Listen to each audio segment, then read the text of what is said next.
Já estamos ao vivo no YouTube também? Sim. Beleza. Então vamos lá, pessoal. Alguns movimentos aconteceram nos últimos dias que eu queria conversar com vocês.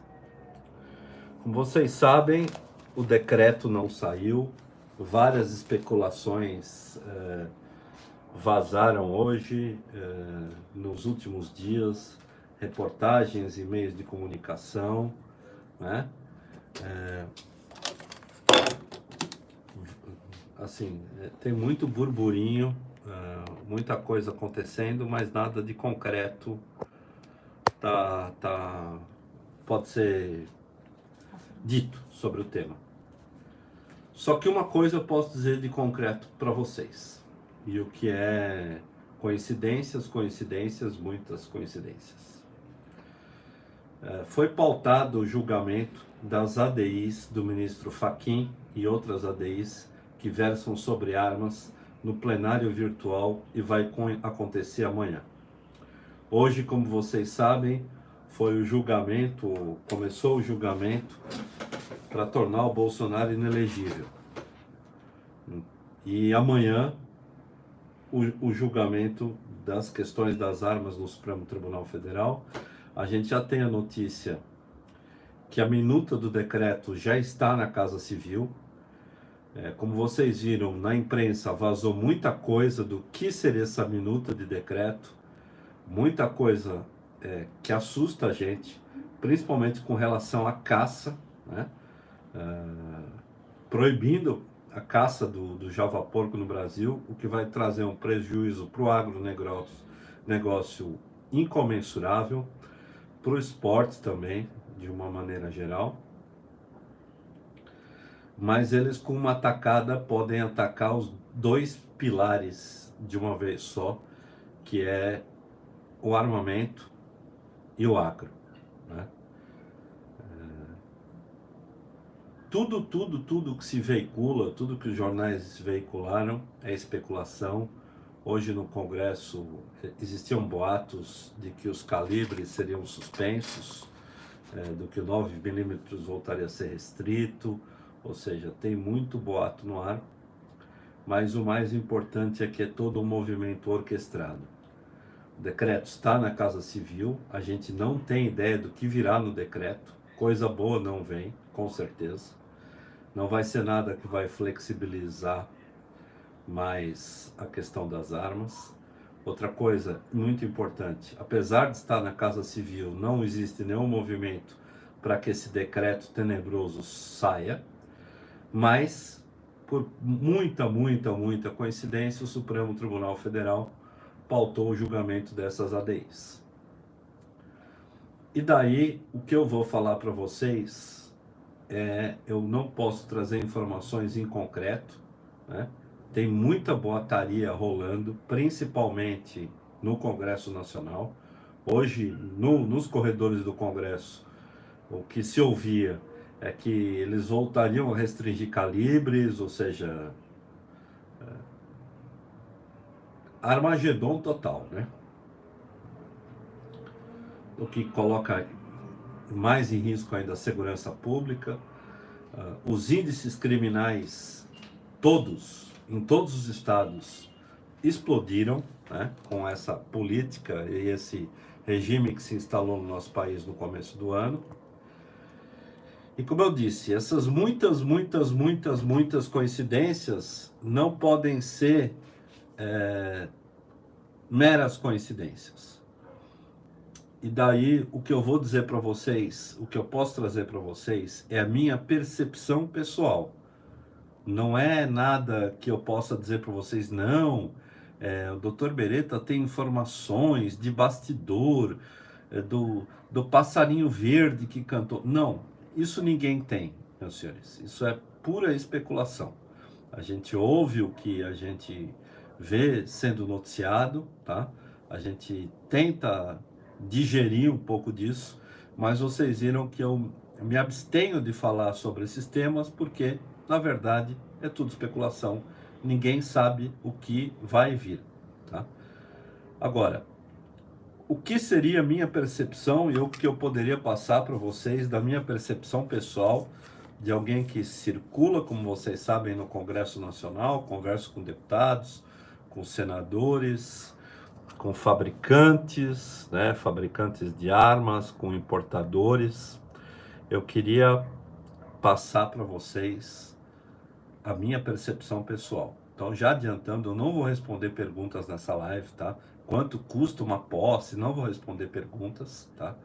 Essa live vai ser para transmitir a minha percepção pessoal num momento que eu diria que é o momento mais crucial que o armamento civil vive no nosso país. Quem acompanhou o referendo de 2005 sabe que esse momento que nós estamos passando deixa no chinelo o que aconteceu em 2005.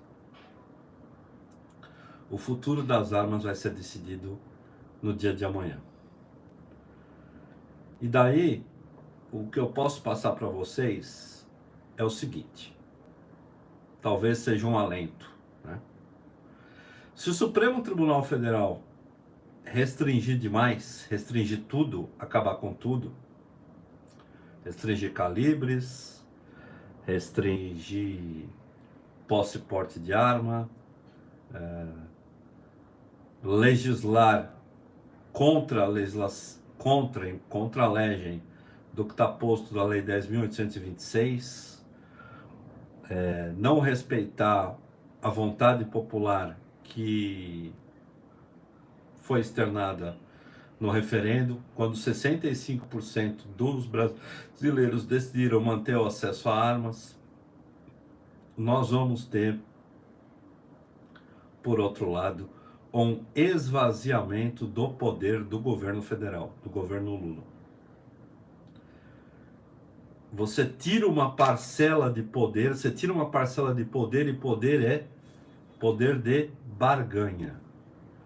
Se o Supremo Tribunal Federal não der margem nenhuma para os decretos, para que o governo federal possa trabalhar nos decretos, se esvazia do governo federal uma parcela de poder que é usada certamente como moeda de troca para que ele possa avançar outras pautas. E na minha percepção pessoal, isso não deve acontecer. Isso não deve acontecer. Essa é a minha percepção pessoal. Tem dois caminhos que nós podemos ter amanhã. O caminho que seria o caminho juridicamente mais palatável, juridicamente mais correto, no meu ponto de vista, que é o quê? Essas ADIs foram ingressadas por partidos de esquerda para combater decretos do Jair Messias Bolsonaro. Esses decretos deixaram de existir a partir do dia 1º de janeiro, quando o governo Lula editou o decreto 11.366, revogando os decretos, o tal revogaço, revogando todos os decretos do governo Bolsonaro. Então, o caminho juridicamente mais palatável, mais correto, mais tecnicamente aceitável ou juridicamente correto seria o Supremo Tribunal Federal julgar todas essas ADIs prejudicadas pela perda de objeto. Por quê? Porque os decretos foram revogados e o que se discutiam são os decretos. Julgando essas ações nesse sentido, ou seja, pela perda do objeto, abre total margem de negociação para o governo e para o Congresso poder legislar sobre o tema. Esse é o caminho 1. O caminho 2 seria o seguinte: apesar de terem sido revogados os decretos pelo 11.366, ele trazer para si, bater no peito, falar que a matéria é constitucional e manter o entendimento do ministro Fachin, que deixaria a nossa realidade um pouco do jeito que ela está. E qual é a nossa realidade um pouco do jeito que ela está? por uma decisão do Supremo Tribunal Federal, não se respeitou o referendo de 2005, não se respeitou a Lei 10.826 e se praticamente proibiu a posse de arma na mão do cidadão de bem que não é atirador esportivo. Essa é a nossa realidade hoje. Quem me procura para ter posse ou porte de arma e não é atirador esportivo, e não está sofrendo ameaça real, iminente, tomou 2 tiros, está sangrando para levar na Polícia Federal ainda e mostrar os buracos de bala não cicatrizados, essa pessoa não consegue nem a posse da arma hoje em dia. O caminho que a gente encontrou foi exatamente do atirador esportivo com o fim do porte de trânsito, para possibilitar ainda que uma parcela da população ainda consiga se defender. Então nós temos esse cenário número 1, esse cenário número 2, que é a manutenção de tudo que já foi decidido em sede liminar, e nós temos o cenário número 3, que seria o quê? O cenário número 3 seria deles restringirem, eles avançarem na restrição e irem além do que está na liminar do Fachin. Isso quer dizer o quê? Tudo. Hoje em dia, tudo. Eles podem determinar que o controle dos atiradores esportivos passe para a Polícia Federal, eles podem decidir absolutamente tudo. Seria o cenário mais gravoso possível para nós. Dentre essas 3 opções, eu acho que não vai ser nem a opção 1, que seria tecnicamente mais correta, que é a perda do objeto das ADIs, pela revogação dos decretos, seria a posição mais concreta. Mas eu também não acredito que nós vamos para a opção número 3. Nós vamos ficar alguma coisa no limiar ali, no meio termo. Que seria o quê? Manutenção de pontos da liminar do ministro Fachin, mas dando alguma margem para que o governo possa ter essa fatia de poder e poder negociar no Congresso Nacional. Tem outras pautas que interessam ao governo e a pauta de armas é uma pauta que é uma excelente moeda de troca para uma eventual negociação. Então, se eu pudesse dizer para vocês a minha percepção é: não vai ter restrição de calibres, dos calibres que hoje são permitidos, vai ter um endurecimento quanto aos calibres restritos, quanto à caça, pode vir qualquer coisa de verdade, né? E quanto aos calibres restritos, eu acho que vai se dar margem para a manutenção dessas armas no acervo ou de colecionamento ou com regras extremamente rígidas, como as 20 habitualidades e 6 competições a nível nacional ou internacional. Isso é bom? Não. Isso apenas elitiza cada vez mais o acesso a armas. Um governo que se diz tão a favor do pobre, tão a favor do povo, torna o acesso a armas só para as pessoas mais abastadas. Como eu disse em outras lives, o cara que é rico, milionário, se ele precisar fazer 6 competições internacionais, ele vai para os Estados Unidos, pega um avião, vai para Miami, vai para a Europa. Para esse cara não tem, não vai ter restrição. Agora, o morador da periferia que precisa da sua arma, esse vai ter que desembolsar um dinheiro que ele não tem para poder manter os seus equipamentos e manter sua legítima defesa. Então essa é a minha percepção. E eu diria para vocês o seguinte, eu estou muito mais preocupado com o que vem do julgamento de amanhã do que com o decreto em si. Porque se eles levarem essa matéria para constitucionalizarem essa matéria, nem por lei mais a gente pode alterar. Precisaríamos de uma nova Constituição. Por que eu digo isso? Porque até uma emenda constitucional para validar o acesso a armas de fogo pode ser anulada no Supremo Tribunal Federal por ser inconstitucional. Então me preocupa muito mais o julgamento de amanhã. Amanhã vai ser o dia D para a legítima defesa, para o cidadão de bem e para o acesso a armas no Brasil. Muito mais importante do que qualquer decreto. Eu realmente não estou preocupado com o que vem nos decretos, mas eu estou muito preocupado com o que vem no julgamento dessa ADI. Mas vamos aguardar, se preparar para o pior, esperar o melhor e enfrentar o que sair dessa decisão aí do Supremo. Ministros podem pedir vistas? Podem suspender o julgamento? Podem. Podem sim. Tá? Acredito que isso vai acontecer? Não. Não tenho essa esperança. Sinceramente, eu não tenho essa esperança. E por que o decreto não saiu? Porque estava se esperando toda essa manobra da pauta de julgamento dessa ADI.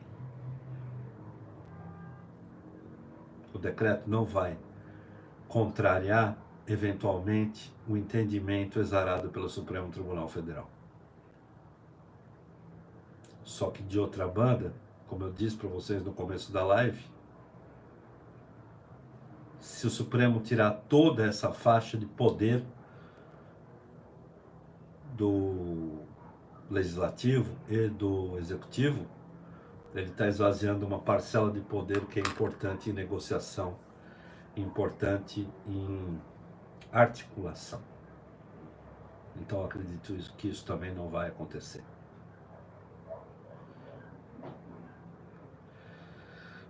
Bom, meus senhores, essa live, acho que era uma das lives mais importantes que eu já fiz, para tratar de um assunto extremamente delicado, para tratar do fim das nossas liberdades ou não.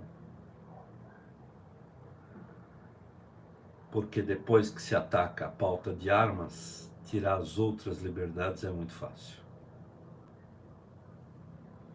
Então vamos torcer amanhã para que a gente ainda consiga respirar na segunda-feira, tá? Quando as pessoas me perguntam, doutor, eu vou atrás da minha posse, do meu porte, eu falo para vocês, já deviam ter ido. Cada dia as regras vão ficar mais rígidas, cada dia eles vão ter mais controle, cada dia eles vão dificultar mais. Então é isso, não queria me estender muito nessa live. São essas 3 visões de possibilidade do que vai vir amanhã que eu queria passar para vocês. E acreditando sempre que vai vir alguma coisa mais moderada. E é isso aí, que o Rivotril não acabe. Tá bom, minha gente? Tem uma frase que eu gosto muito, que eu queria externar para vocês. Mas, doutor, o senhor não vai se preocupar? Não. Doutor Beretta sempre acha uma solução. Sempre existe um caminho. E sempre vai existir um caminho. Sempre vai existir um caminho. E a frase que eu gosto é: o senhor não vai se preocupar? E adianta eu me preocupar? Vai mudar alguma coisa? Então, gente, agora é momento de esperar o que vai vir. E dependendo do que vai vir, o doutor Beretta, o doutor Fabrício Rebelo, Andrei Blanco, outros advogados, a gente sempre vai achar caminhos para doutor Marcos Polon, a gente sempre vai achar caminhos para a manutenção da nossa liberdade. O importante é não desistir, né? Como dizem, né? Aquele cara que não desiste nunca é aquele cara que você nunca vai conseguir derrotar. Então a nossa perseverança vai ser muito importante nesse momento, tá? Uma boa noite a todos e um bom descanso, e vamos esperar o que vai vir aí nas próximas horas no mundo armamentista. Até mais.